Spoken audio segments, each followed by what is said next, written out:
তুমি কি চাও বলো তো? কোন ব্যাপারটা? বুঝতে চাইছো না, না বুঝতে পারছো না, কোনটা?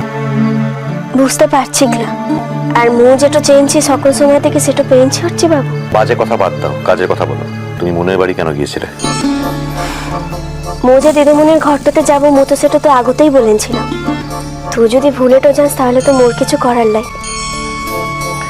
তুমি কিন্তু এবার যথেষ্ট বাড়াবাড়ি করছো বাহা। আর তোমার প্রকাশ সেদিন আমাদের বাড়িতে এসে সকলে যথেষ্ট হেড ডাউন করে গেছে। এইভাবে হলে তো চলাই মুশকিল।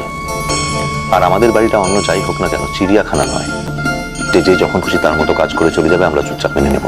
আমি কি নড়ছি বাবু? এই কথাটা উঠছে কিসের লিগে? এই কথাটা কিন্তু মু বুঝতে তো পারলাম না।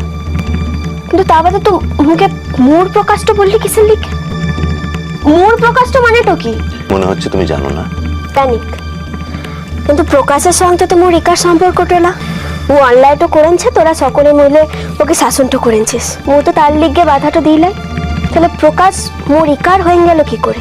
তুই এই কথাটা কিসের লিগে বললি যে তোর প্রকাশ? নতুন সময় নতুন চমক। ইষ্টি কুটুম 12ই আগস্ট থেকে প্রতিদিন বিকেল 5টায় স্টার জলসায়।